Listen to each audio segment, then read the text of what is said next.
You know the feeling. You're in the all-hands Zoom meeting, the screen a mosaic of curated smiles and professional head nods. Your boss is talking, using words like synergy and streamlining, but you hear something else entirely. Beneath the corporate jargon, you sense a low hum of anxiety, a collective, unspoken fear of the upcoming restructuring. You see the forced optimism on your colleague Sarah's face, but you feel the weight of the second mortgage she just took on. You hear the confidence in your manager's voice, but you sense the tremor of uncertainty beneath it. Or maybe it's Thanksgiving dinner. The air is thick with the smell of turkey and the sound of forced laughter. Your uncle tells a loud, boisterous story, but you feel the deep loneliness he's been carrying since the divorce. Your cousin shows off her new engagement ring, a blinding sparkle of joy, but you see a flicker of deep-seated doubt in her eyes about the man sitting beside her. You see the scripts, you hear the subtext, you feel the emotional currents running beneath the calm surface of everyday life. People have probably given you labels for this.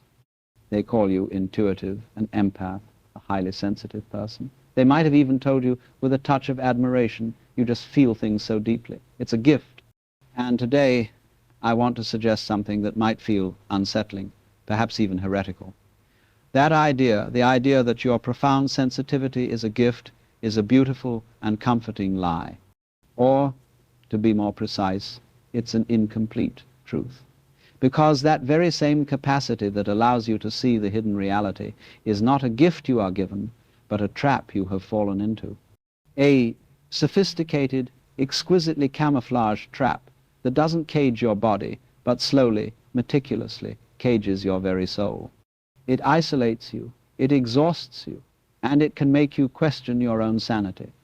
To understand this trap, you first have to understand the game, or, more accurately, the play. We are all living in what we might call the great American play. It's a vast, unwritten script that everyone has implicitly agreed to follow. There are roles: the successful entrepreneur who works 80-hour weeks, the perfect mother who balances a career and family with effortless grace, the stoic provider who never shows weakness, the carefree artist who lives for their passion. Everyone knows their lines, their blocking, their motivations. The purpose of this play isn't to be true. Its purpose is to be stable. It's a collective agreement to pretend that the surface is the reality, because acknowledging the chaos underneath would be too terrifying for the cast to handle. It keeps society functioning, it keeps relationships intact, it keeps the fragile illusion of control alive. But you are different. You were born without a copy of the script. You are sitting in the audience, watching the performance. And you are the only one who seems to realize that the stage is made of wood and paint, that the swords are props, and that the actors are just people in costumes. And the most dangerous thing you can possibly do in a theater full of actors who are deeply invested in their roles is to stand up and whisper, "This isn't real." Your very presence is a threat to the integrity of the performance. You are the child in the story of the Emperor's New Clothes, capable of bringing the entire parade to a halt with a single honest observation. This brings us to the first and perhaps most foundational danger of clear seeing, profound isolation. This isn't the simple loneliness of a Saturday night with no plans. This is a deeper, more fundamental isolation. It is a form of perceptual exile. You are living in one reality while everyone around you is committed to another. When you try to speak about what you actually see, the tension in the room, the lie behind the smile, the fear masquerading as anger, you are met with a unique kind of resistance. It's not always aggressive. More often, it's subtle. You'll see a flicker of confusion in their eyes, followed by a quick change of subject. They'll offer a platitude, "Oh, you're just overthinking things," or "You're being too negative." They might even label you as intense or too much. What they are really saying is, "Please, stop. You are making me see things I have agreed not to see. You are tearing a hole in the fabric of my reality, and I need that fabric to survive." This constant invalidation creates a devastating feedback loop in your mind. You start to second-guess your own perceptions. The world is telling you that the sky is green, while your eyes, your gut, your entire being screams that it is blue. After months, or even years, of being told you're wrong, a terrifying question begins to form in the quiet of your own mind. Am I the one who's crazy? This question is the first lock on the cage. It's the moment your clarity begins to feel like a curse. You start to believe that the problem isn't the play, but the fact that you can see the stagehands moving in the wings. You are not broken. Your perception is not flawed. You are simply a threat to the play, and the system has a sophisticated way of neutralizing those who threaten the script. You're not just lonely. You're being systematically pushed to the margins. And in a moment, we'll explore exactly how that system punishes you when you dare to speak your truth. So, how does the system punish you? It does so by presenting you with an impossible choice, a psychological double bind from which there is no clean escape. To understand this, let's leave the abstract and meet someone. Let's call him Michael. Michael is a composite, an archetype of a character I've seen countless times in the real world. He's a brilliant software engineer in his late 22nd, working at a gleaming glass and steel tech campus in Silicon Valley. He was drawn in by the mission, the promise of changing the world, the free kombucha, and the six-figure salary. He is, by all accounts, living the American dream. But Michael is a seer. He doesn't just write code. He sees the architecture of systems, both digital and human. And one day, deep in the lines of an algorithm designed to increase user engagement, he sees it, a feedback loop intentionally designed that preys on the brain's dopamine reward system. It's not just a feature to keep people scrolling, it's a mechanism that fosters a subtle, creeping form of addiction. He realizes the app he's building isn't connecting the world, it's isolating people in tiny gilded cages of validation. And now Michael is trapped. This leads him directly into the second great danger, the devastating dilemma, to speak or to be silent. Let's play out the first option. Michael decides to speak. He raises his concerns in a product meeting. He prepares slides, data, ethical frameworks. He talks about the long-term psychological impact on users. And what happens? The room goes quiet. His manager smiles a tight, condescending smile and says, "That's an interesting perspective, Michael. Let's park that for now and stay focused on the Q3 targets." His colleagues, who just moments before were laughing with him by the coffee machine, now avoid his gaze. His project lead pulls him aside later and talks about not being a team player and disrupting the innovative flow. He has spoken the truth, and the system's immune response has been swift and brutal. He is marked, not with a scarlet letter, but with the subtle, invisible labels of modern corporate warfare. Difficult, negative, not a culture fit. He's passed over for a promotion. He's left off important email chains. He's slowly, quietly, professionally exiled. This is the price of his voice. So, what about the other option? Michael learns his lesson. He decides to stay silent. He goes to the meetings, nods his head, and cashes the paychecks. He tells himself it's not his problem. He tells himself he's just one cog in a giant machine. But every line of code he writes feels like a betrayal. Every feature launch feels like a lie. The silence doesn't bring peace. It brings a slow internal corrosion. He starts to lose respect for himself. He drinks a little more after work.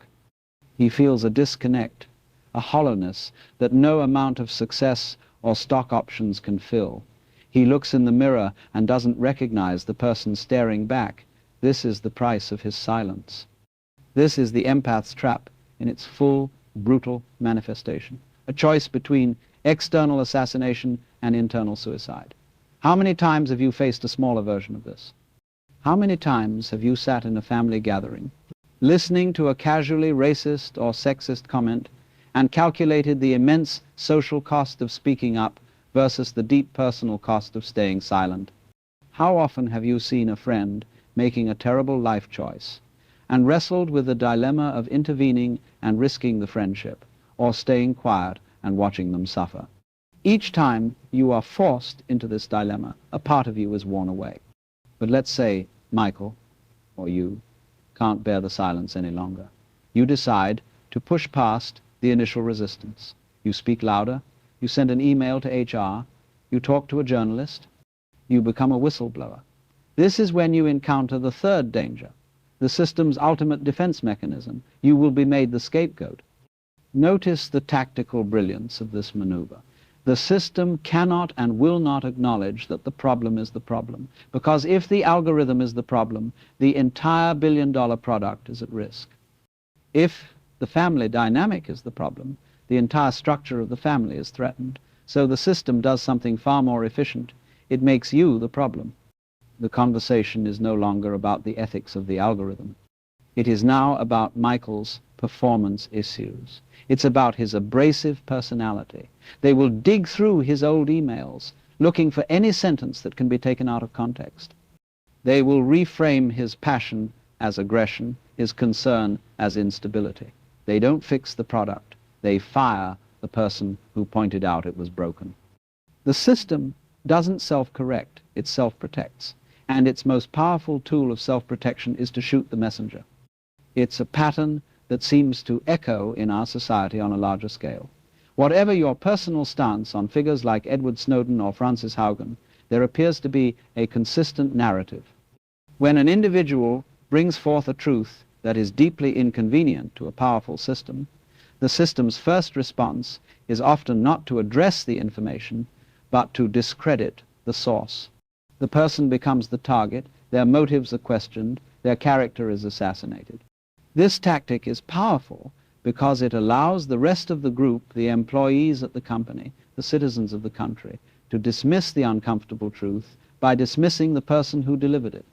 The whispers in the hallway, the professional isolation, the public character attacks, these are all forms of psychological violence designed to make you, the seer, back down. But the most devastating assault isn't the one that comes from your boss or your colleagues. The real danger, the one that truly threatens to destroy you, is when that external attack begins to infiltrate your own mind and you start to do the system's work for it.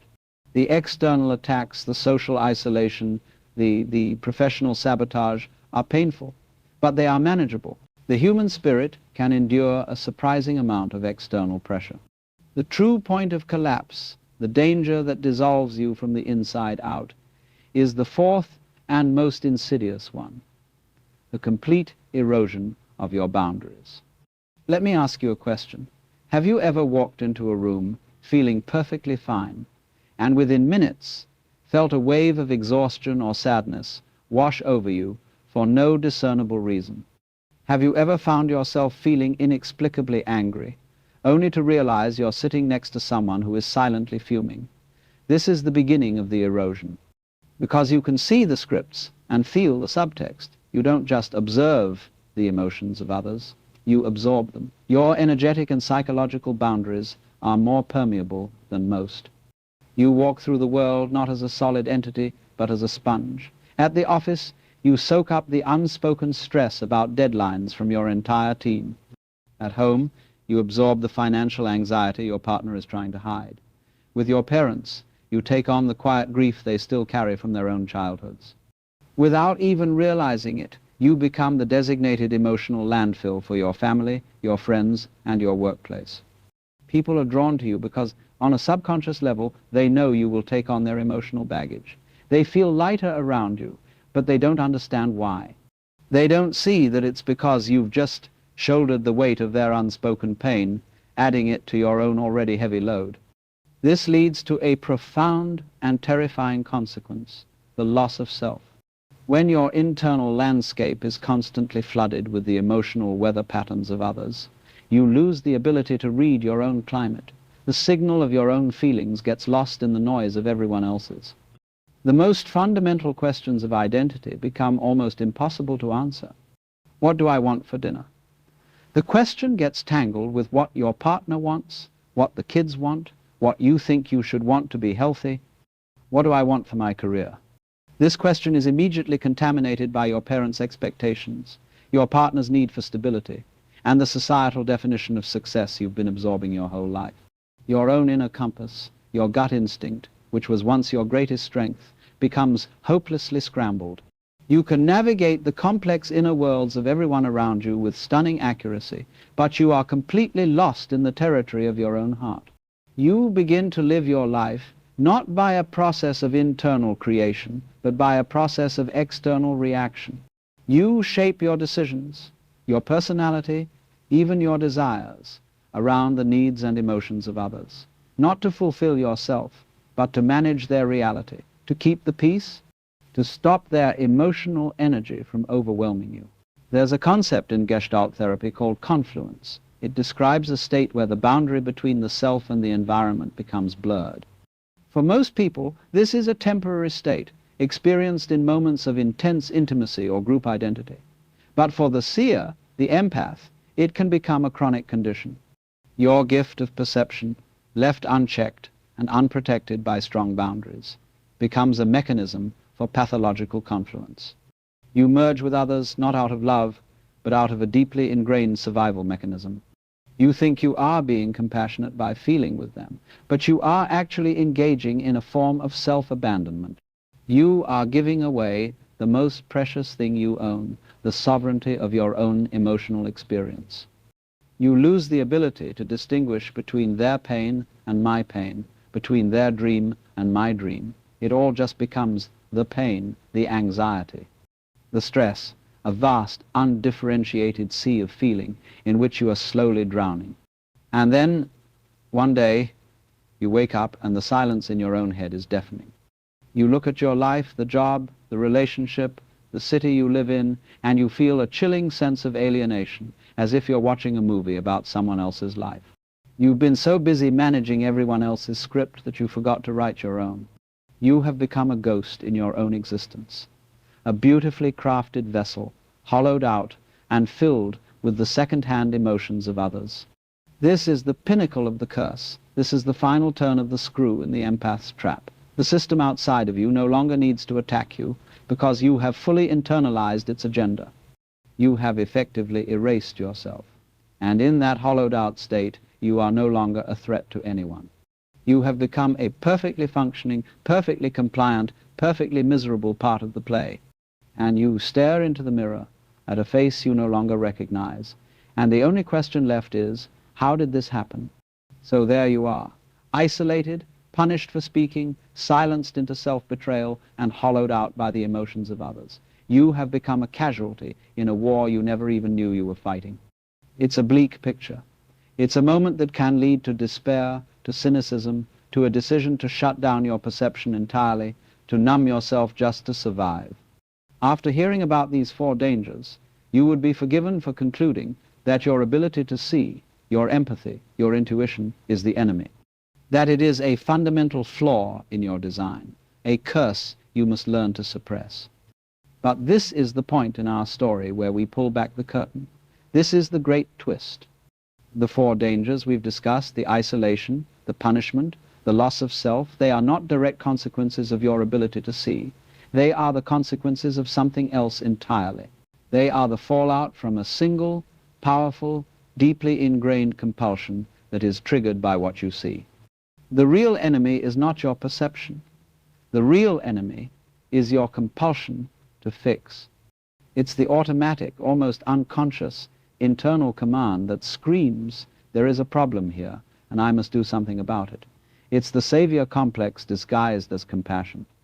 It is the ego's desperate need to be the one who heals, who corrects, who intervenes, who makes things right.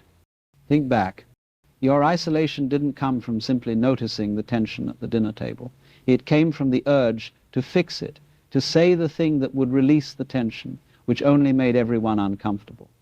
Michael's punishment didn't come from seeing the flaw in the algorithm. It came from his compulsion to fix the company's ethics, challenging a system that didn't want to be fixed. Your exhaustion and loss of self doesn't come from sensing other people's pain. It comes from the compulsive need to absorb it, to process it, to somehow fix it for them. This compulsion to fix is the most misunderstood aspect of the empathic soul. You believe it is the highest expression of your gift. In reality, it is the very mechanism of the trap. Imagine a glass of water filled with dirt and sediment. It's murky, chaotic, impossible to see through. Your first, most natural impulse is to want to make it clear. So you stick your hand in and start stirring, trying to force the dirt to settle.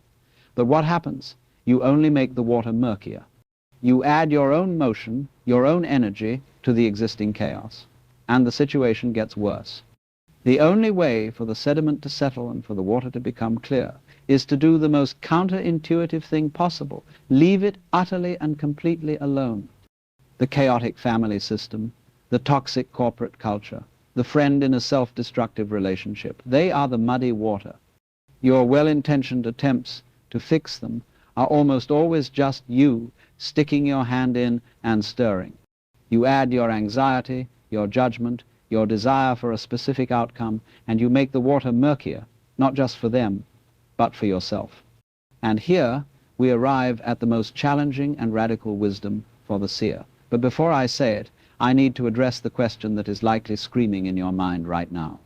But what about injustice? What about cruelty, abuse, or systemic corruption? Isn't doing nothing just a form of complicity? Isn't that irresponsible? Isn't that a moral failure? This is the critical point where we must draw a line between two profoundly different states, indifference and the wisdom of non-intervention. Indifference is a state of disconnection. It says, it's not my problem, I don't care. It is a closing of the heart. It is the true moral failure. The wisdom of non-intervention, however, is a state of profound connection and supreme energetic intelligence. It does not say, I don't care. It says, I care so deeply that I refuse to add my own unmanaged reactivity to the chaos. I will not try to force a change that the system or the person is not ready for, because I know that will only create more resistance and suffering. It is a radical trust in the natural order of things, a recognition that your job is not to be the hero of everyone else's story. This is not passivity. It is a form of active non-action. Think of the greatest spiritual and moral leaders in history, figures like Martin Luther King Jr. or Gandhi. Their immense power did not come from a frantic need to fix every single person who disagreed with them. Their power came from their ability to hold a frequency of truth, of peace, of justice, so consistently and so unwaveringly that the old, broken systems could no longer sustain themselves in its presence. They didn't just point out the problem, they embodied the solution. Their presence itself became the catalyst. They understood that the most powerful way to clear the muddy water is to be a vessel of clear water beside it. Eventually, the mud settles on its own in the presence of such clarity. Your compulsion to fix comes from a place of fear. It's the fear that if you don't do something, things will fall apart. But the wisdom of non-intervention comes from a place of trust. It's the trust that even in chaos, there is an underlying intelligence at work. People grow when they are ready to grow. Systems change when the pressure to change becomes undeniable from within. Your frantic stirring from the outside often just delays that process. So, what if the greatest gift you could give to that chaotic situation at work, to that struggling family member, to the broken world, was not your intervention, but your stillness, your clarity, your refusal to get drawn into the drama? But how?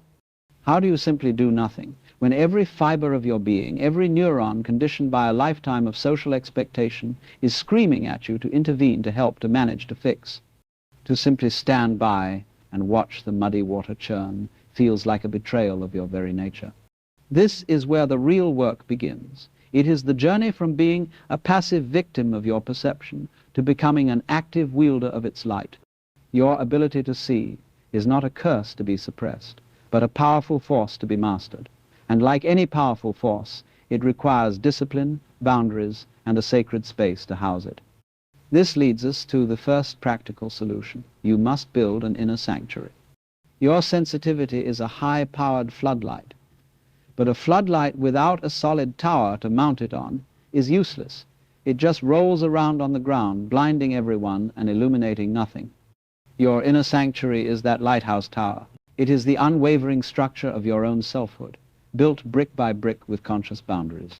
Your first task is to become a fierce guardian of your own energetic space. This begins with a simple, repeated, internal question whenever you feel a wave of emotion. Is this mine? Ask it when you suddenly feel anxious at the grocery store. Ask it when you feel a surge of anger during a meeting. Ask it when you feel a deep sadness after a phone call with a parent. You must learn to practice emotional triage. Simply pausing and asking this question creates a sacred inch of space between you and the feeling. It stops the automatic process of absorption. In that space, you can breathe, you can choose, you can recognize, this is not my anxiety. This is the collective stress of the people around me. I can observe it without having to absorb it. Building this sanctuary also means learning the most powerful and spiritual word in the English language, no. Not a harsh rejecting no, but a calm, centered, self-honoring no. No, I cannot listen to you vent for an hour today because I need to protect my own peace. No, I will not attend that family function where I know I will be used as an emotional landfill. No, I will not take on that extra project because my well-being is more important than my productivity. Every conscious no you speak is another brick in the wall of your sanctuary. It is not a fortress to keep the world out.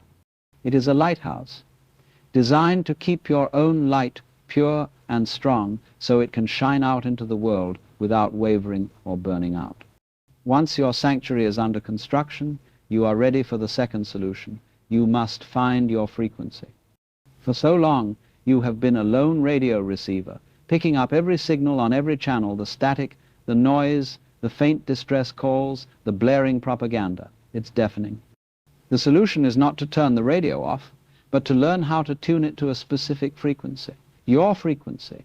Your job isn't to convert the actors who are committed to the play. You will exhaust yourself trying to convince them they are on a stage. Your job is to find the other members of the audience. They are out there. They are the ones who also see the painted backdrops and the prop swords. They are the ones who understand your language without needing a translation. When you are with these people, and they may be rare, you will feel a sensation that is both exhilarating and deeply calming, the feeling of not having to explain yourself. You can rest. You can put down the heavy burden of constantly translating your reality for others. This connection is not a luxury. It is a vital necessity. It is the scaffolding of sanity that allows you to stand firm in a world that constantly tells you that what you see isn't real. These connections are the charging stations for your soul. And this brings us to the final transformative truth. Your clear seeing was never meant to be a tool to fix the world's play. It is a tool for you to live authentically in the world as it is. And here is the great paradox. Your unwavering commitment to living your own truth without apology and without the need to fix anyone else is the most powerful catalyst for change you could ever unleash. Your job is not to run around the theater shaking the actors awake. Your job is simply to be so grounded in your own reality, so comfortable in your audience seat, that your quiet presence becomes an invitation. Your light, when held steadily in its lighthouse, doesn't force the ships to change course. It simply provides a fixed point of clarity in the storm, allowing the ships to navigate their own way home. You don't awaken others. You hold a space of such authentic wakefulness that they may eventually choose to awaken themselves. This journey is not easy. It's a path of subtraction, of unlearning, of letting go of the sacred duty to save the world. But it is the path to your own liberation, and to begin that journey, I invite you to participate in an act of collective courage. The comment section of a video can be a chaotic place, but today, let's transform it into a sacred space, a digital sanctuary. In the comments below, share a moment when you saw the script playing out but chose to remain silent. Do not judge yourself. Simply bear witness. And answer these two questions. What did that silence protect for you? And what did it cost you? By sharing our unspoken truths, we prove to ourselves and to each other that we are not crazy and we are not alone. Let's make this a library of the seen but unsaid. Let's begin to find our frequency, right here, right now.